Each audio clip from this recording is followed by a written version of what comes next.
حضرت ابراہیم علیہ السلام کو جب اللہ نے حکم دیا کہ میرے گھر یعنی کعبۃ اللہ کی تعمیر کرو، حضرت ابراہیم علیہ السلام نے اپنے رب کے حکم کی تعمیل کرتے ہوئے خانہ کعبہ کی تعمیر شروع کر دی۔ حضرت ابراہیم علیہ السلام جب دیوار بناتے ہوئے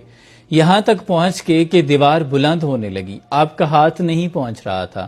تب ابراہیم علیہ السلام کے ایک معجزے کا ظہور ہوا، اور وہ معجزہ ہے یہ پتھر جو خانہ کعبہ میں آج بھی مقام ابراہیم کے مقام پر موجود ہے۔ حضرت ابراہیم علیہ السلام جب اس پتھر پہ سوار ہوئے تو یہ پتھر قدرتی طور پہ اتنا نرم ہوا کہ حضرت ابراہیم علیہ السلام کے قدموں کے نشانات اس میں پیوست ہو گئے،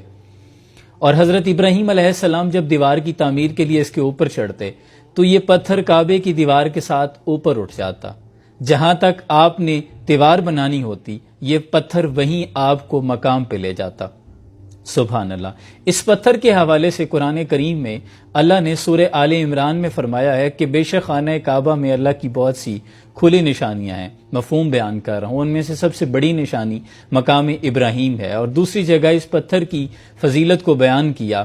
سورہ بقرہ میں اللہ ارشاد فرماتا ہے کہ اور ابراہیم کے کھڑے ہونے والی جگہ کو نماز کا مقام بناؤ۔ اب جو بھی زائرین خانہ کعبہ میں جاتے ہیں آج بھی مقام ابراہیم پہ کھڑے ہو کر 2 نفل ادا کرتے ہیں۔ لیکن حضرت ابراہیم علیہ السلام کے اس معجزے کے ظہور ہوئے تقریباً 4000 سال گزر چکے ہیں، اس میں 4000 بارشیں دیکھی ہوں گی، تب سے یہ پتھر کھلے آسمان کے نیچے مقام ابراہیم پہ پڑا ہوا ہے۔ کئی بار یہ 12 مرتبہ جب سیلاب آیا خانہ کعبہ میں تو پانی میں ڈوبا رہا، کئی لوگوں نے اس کو ہاتھ لگایا، آندھیاں بھی آئی، بارشیں بھی آئی، طوفان بھی آئی، لیکن اللہ نے اپنے خلیل کے قدموں کے نشانات کو آج بھی محفوظ رکھا ہے، اور یہ شان اور فضیلت بیان کی ہے اپنے نبی کی۔ اور اگر ابراہیم علیہ السلام کی یہ شان ہے تو میرا وجدان کہتا ہے وہ جو امام الانبیاء ہیں،